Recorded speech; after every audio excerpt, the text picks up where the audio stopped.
بسم اللہ والصلاة والسلام علی رسول اللہ وعلی آلہ وصحبہ اجمعین رب اشرح لی صدری ویسر لی امری واحلل عقدۃ من لسانی یفقہوا قولی اما بعد السلام علیکم ورحمۃ اللہ وبرکاتہ۔ ذوالحجہ کے پہلے 10 دن اللہ کے محبوب ترین دن ختم ہونے کو آئے ہیں، مگر خیر خواہی کے کام، نیکی کا سلوک، نیک اعمال کی شروعات ہے۔ ان ذوالحجہ کے 10 دنوں میں ہم نے خیر خواہی کے کام، نیکی اور بہترین رویے کے بارے میں جو سنا، یہ اس کی شروعات ہے۔ اللہ سبحانہ وتعالی کو نرمی بہت پسند ہے، اور رفق، جس کے بارے میں ہم کافی لیسنز میں سیکھ چکے ہیں۔ اللہ سبحانہ وتعالی جہنم کو حرام کر دیتے ہیں اس انسان پر جو نرم مزاج ہے، جو دوسروں کے ساتھ بھلائی اور خیر خواہی کے کام کرتے ہیں۔ ابو ہریرہ رضی اللہ عنہ سے روایت ہے، عن ابی ہریرہ رضی اللہ عنہ عن النبی صلی اللہ علیہ وسلم انہ قال من كان لينا هينا سهلا حرمه الله على النار۔ ابو ہریرہ رضی اللہ عنہ سے روایت ہے کہ رسول اللہ صلی اللہ علیہ وسلم نے فرمایا، جو نرم مزاج ہے، جس کے ساتھ بات کرنا آسان ہے، جو سہل ہے، آسانی کو پسند کرتا ہے، دوسروں کے لیے آسانیاں پیدا کرتا ہے، اللہ سبحانہ وتعالی اس کے لیے جہنم میں داخل ہونے کو حرام کر دیتے ہیں۔ اللہ اکبر۔ جب ہم نرمی کا رویہ اختیار کرتے ہیں تو ہم سب سے پہلے اپنے لیے بھلائی کرتے ہیں، سب سے پہلے ہم اپنے آپ کو فائدہ پہنچاتے ہیں، اور پھر یہ فائدہ اپنے آس پاس کے لوگوں کو، اپنے دوست احباب، اور پھر آگے آگے سب تک پہنچتا ہے۔ یہ خیر خواہی کے کام صرف اپنے تک محدود نہیں رہتے، بلکہ آگے آگے تک پھیلتے ہیں۔ تو جب بھی ہم نے اپنی طبیعت میں رفق لے کر آنا ہے، نرمی لے کر آنی ہے، تو ہم نے اس بات کو یاد رکھنا ہے کہ ہماری نیت کیا ہے، اللہ کو راضی کرنے کے لیے، صرف اسی کے چہرے کے لیے کسی قسم کا بھی کوئی نیک عمل کیا جائے، خیر خواہی کا سلوک کیا جائے دوسروں کے ساتھ، تو اپنی نیت کو چیک کریں کہ یہ نیکی کا سلوک جو میں دوسرے کے ساتھ کر رہی ہوں، خیر خواہی کے کام، کیا اس میں مجھے تعریفیں حاصل کرنا ہے، نام، شہرت، کہ میری واہ واہ ہو، مجھے اچھا مانا جائے، یا اللہ کی رضا کے لیے؟ ہم اپنی تربیت میں نرمی لے کر آتے ہیں، رفق لے کر آتے ہیں، اپنے اخلاق سنوارتے ہیں، اور اس کے لیے ہم دعا مانگتے ہیں اللہ سبحانہ وتعالی سے، اللہم کما حسنت خلقی فحسن خلقی۔ اے اللہ، جیسے آپ نے مجھے خوبصورت بنایا، ویسے میرے اخلاق کو بھی خوبصورت بنا دیں۔ ہم اپنی طبیعت میں نرمی لے کر آئیں، دوسروں کے لیے خیر خواہی لے کر آئیں، اور یہ دعا بھی مانگیں، ساتھ ساتھ اپنی نیت کو بھی چیک کرتے رہیں کہ میں جو بھی کام کر رہی ہوں وہ اللہ کی رضا کے لیے ہے، یا اس میں کوئی دنیاوی چاہت ہے۔ انسان کوئی بھی دنیا کے کام کرتا ہے تو وہ 5 چیزوں کے لیے کرتا ہے: مال کمانے کے لیے، نام کمانے کے لیے، شہرت کے لیے، طاقت کے لیے، عزت حاصل کرنے کے لیے، یا کوئی بھی اور دنیاوی چیز حاصل کرنے کے لیے۔ یہ جو آج کل ہماری مٹیریلسٹک چیزیں آئی ہوئی ہیں، تو یاد رکھیں ان 5 چیزوں میں سے اگر تو مال کے لیے کیا ہے تو وہ ایک دن ختم ہو جانے والا ہے، شہرت کے لیے، نام کے لیے کیا ہے تو انسان ایک وقت بے نام ہو جاتا ہے، اس کو کوئی نہیں جانتا، طاقت کے لیے کیا ہے، طاقت تو ایسی چیز ہے کہ آج طاقتور ہیں اور کل کمزور۔ اگر تو عزتیں حاصل کرنے کے لیے کیے ہیں تو جو عزت کرتے ہیں کل کو وہی لوگ بے عزت بھی کر دیتے ہیں۔ اگر دنیاوی چیزیں حاصل کرنے کے لیے کیا ہے تو یہ تو بڑے ہی گھاٹے کا سودا ہے۔ دنیاوی چیزیں تو ختم ہو جانے والی ہیں، یہ سب چیزیں عارضی ہیں، یہ دنیا ہی عارضی ہے۔ تو ان چیزوں کا کیا ہے؟ یہاں کی عزتیں، شہرت، مال، ہر چیز عارضی ہے اور ختم ہو جانے والی ہے۔ دنیا کی محبت ہمارے دل کو کالا کر دیتی ہے۔ جب بھی ابن آدم کوئی گناہ کرتا ہے تو اس کے دل کے اوپر ایک کالا دھبا پڑ جاتا ہے، اور اگر وہ توبہ استغفار نہ کرے، اپنے آپ کو نہ سدھارے، تو آہستہ آہستہ ایک کے بعد دوسرا دھبا پڑتے پڑتے وہ دل مکمل طور پر کالا ہو جاتا ہے۔ تو اس دل کو کالا ہونے سے بچائیں اور استغفار کی کثرت کر دیں۔ یوم العرفہ تو ہے ہی بخشش کا دن۔ اللہ سبحانہ و تعالی اس دن بکثرت لوگوں کو جہنم کی آگ سے محفوظ کر دیتے ہیں۔ اللہ سبحانہ و تعالی ہمیں بھی ان لوگوں میں لکھ لیں اور ہمارا بھی اس دن کا روزہ قبول فرمائیں، ہمارا بھی نام ان لوگوں میں لکھ دیا جائے جن کے 2 سال کے گناہ معاف کر دیے جاتے ہیں صرف اس دن کے روزہ رکھنے کی وجہ سے، اور نیک اعمال کرتے جائیں۔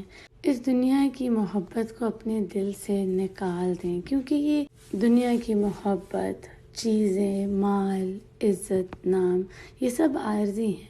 اگر انسان ان کے پیچھے بھاگتا ہے تو اس کے ہاتھ کچھ بھی نہیں آتا، لیکن اگر انسان اپنے آپ کو خالص کر لیتا ہے اللہ کے چہرے کے لیے، تو اللہ سبحانہ و تعالیٰ آپ کو یہ سب چیزیں دے دیتے ہیں، اگر نیت خالص اللہ کی ذات کے لیے ہو، نہ کہ ان عارضی چیزوں کے لیے۔ پر اس وقت جب ہماری نیت خالص اپنے رب کو راضی کرنے کے لیے ہوتی ہے، اور پھر اپنے دل کی حالت کو چیک کرتے رہیں۔ انسان کا دل ابلتے ہوئے کھولتے ہوئے پانی سے بھی زیادہ انسٹیبل ہے، اس میں ثبات نہیں ہے۔ ہم دیکھیں نا، کبھی ہمارا ایمان کا لیول اتنا بڑھ جاتا ہے، ہم اتنی نیکیاں کرتے ہیں، ہماری نیکیوں کی طرف دل مائل ہو جاتا ہے، اور کبھی ایمان کی حالت یہ ہوتی ہے، دل کی حالت ایسی ہوتی ہے کہ چھوٹی سی نیکی کرنا بھی مشکل ہو جاتا ہے۔ اللہ سبحانہ وتعالی ہمیں اس سے محفوظ رکھیں۔ اسی لیے نیک اعمال کرنے کے لیے بھی دعا کرنی چاہیے کہ اللہ سبحانہ وتعالی مجھے اس پر جما دیں، اور پھر میرا دل اس نیک کام کی طرف سے نہ پھیرے۔ اسی لیے ہمیں رسول اللہ صلی اللہ علیہ وسلم کی دعا ملتی ہے۔ سلمہ رضی اللہ عنہا سے کسی نے پوچھا کہ رسول اللہ صلی اللہ علیہ وسلم کی سب سے زیادہ کامن مانگی جانے والی دعا کے بارے میں پوچھا، تو انہوں نے فرمایا، یا مقلب القلوب ثبت قلبی علی دینک، اے دلوں کی حالت کو بدلنے والے، اے دلوں کو الٹ پلٹ کرنے والے، میرا دل جما دیں دین کی طرف، اپنے رستے کی طرف۔ سبحان اللہ۔ رسول اللہ صلی اللہ علیہ وسلم بہترین انسان، گناہوں سے پاک، پر پھر بھی وہ یہ دعا مانگتے ہیں۔ ہمارے نبی صلی اللہ علیہ وسلم تو ڈرتے رہے، اور ہمیں کوئی فکر ہی نہیں گناہوں کی، نفاق کی، کہ ہمارے دل میں وہ کب آ جائیں ہمیں پتہ ہی نہ چلے اور ہدایت کے رستے سے پھر جائیں۔ تو رسول اللہ صلی اللہ علیہ وسلم تو یہ دعا مانگتے تھے کہ اللہ سبحانہ و تعالی مجھے دین پر جما دیں اور گناہوں سے پھیر دیں، ہر اس چیز سے جو اللہ کو ناپسند ہے۔ ہم بھی اس دعا کو مانگتے رہیں اور اپنی پوری کوشش کریں کہ گناہ سے بچتے رہیں۔ پھر اگر کسی اور کو بھی گناہ کرتے ہوئے دیکھیں تو کبھی اس کا مذاق نہ اڑائیں، اور یہ نہ سمجھیں کہ میں تو بڑی پاک ہوں اور میں تو بہتر ہوں اس سے، میں تو کبھی بھی ایسا کام نہیں کر سکتی، میں تو ہمیشہ ہی نیک رہوں گی، ہمیشہ ہی نیکی کے کام کرتی رہوں گی۔ بلکہ اللہ سے پناہ مانگیں کہ اللہ سبحانہ وتعالی جو میں گناہ دیکھ رہی ہوں کسی بھی انسان کا، تو مجھے اس سے محفوظ رکھیں۔ کسی عالم نے بتایا کہ ایک بہت ہی اچھا پریکٹسنگ مسلم، نمازیں پڑھنے والا، روزے رکھنے والا تھا اور عمرے پہ بھی جاتا تھا، کچھ ایسا ہوا کہ آہستہ آہستہ وہ دین سے پھرنے لگا۔ اس کی دل کی حالت ایسی بدلی کہ استغفر اللہ ربی، ایک وقت ایسا آیا کہ وہ کہیں سے گزر رہا تھا اور اس نے لفظ الجلالہ اوپر کہیں لکھا ہوا دیکھا اور وہ بولا کہ یہ میرا نام اوپر کس نے لکھا؟ استغفر اللہ ربی۔ اللہ سبحانہ و تعالی ہم سب کو اس سے محفوظ کرے۔ دل کی حالت کب اور کیسے بدل جاتی ہے انسان کو پتہ نہیں چلتا، اس لیے ہم اللہ سبحانہ و تعالی سے یہ دعا مانگتے رہیں کہ اللہ سبحانہ و تعالی ہمیں جما دیں اس دین پر، یہ نیک عمل جو ہم کر رہے ہیں یہ کرتے رہیں، کیونکہ ثابت قدمی، دین پر جم جانا، نیک اعمال پر جم جانا ہی سب سے مشکل ہے۔ اسی لیے اللہ سبحانہ و تعالی کو ثبات پسند ہے، دین پر جم جانا، بے شک تھوڑا ہی کوئی نیکی کا کام ہو لیکن انسان کرتا رہے۔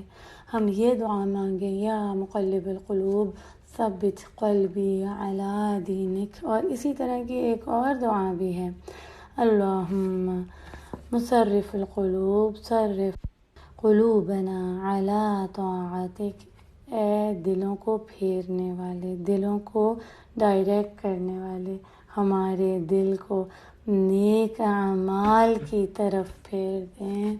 صرف سے جو نکلا ہے اس کا ہوتا ہے ڈائریکٹ کرنا، ہدایت کی طرف۔ تو اللہ سبحانہ و تعالی آپ ہمارے بھی دلوں کو جما دیں ہر اس کام سے جس سے آپ راضی ہیں، ہمیں اس پر ثابت قدمی عطا کر دیں اور ہمارے دلوں کو اپنی محبت، اپنی رضا، خواہش کی طرف بڑھا دیں، یہاں تک کہ ہم آپ سے اس حال میں ملیں کہ آپ ہم سے راضی ہوں۔ یا اللہ ہماری عبادتوں کو، قیام کو، روزوں کو، تلاوتوں کو، دعاؤں کو، ہماری کوششوں کو، ہماری خیر خواہی کے کاموں کو قبول فرما لیں اور اس پر ہمیں جما دیں، ثابت قدمی عطا کر دیں، کیونکہ یہ صرف اللہ کی رضا اور اسی کی محبت حاصل کرنے کے لیے ہیں۔ آج کے دن بکثرت دعا کریں۔ جو سب سے بہترین دعا ہے وہ یوم العرفہ کے دن کی دعا ہے، اور جو سب سے بہترین ذکر ہے جو رسول اللہ صلی اللہ علیہ وسلم نے فرمایا کہ میں نے اور مجھ سے پہلے انبیاء نے کیا، وہ آج کا ذکر ہے، لا الہ الا اللہ وحدہ لا شریک لہ، لہ الملک ولہ الحمد وہو علی کل شیء قدیر۔ اس ذکر کو جاری رکھیں اور تکبیرات کرنا نہ بھولیے گا۔ اللہ سبحانہ و تعالی ہم سب سے راضی ہو جائیں اور اپنے محبوب دنوں میں ہمیں اپنا محبوب بنا لیں۔ وآخر دعوانا ان الحمد للہ رب العالمین۔ اللہ اکبر اللہ اکبر اللہ اکبر، لا الہ الا اللہ، اللہ اکبر، اللہ اکبر وللہ الحمد۔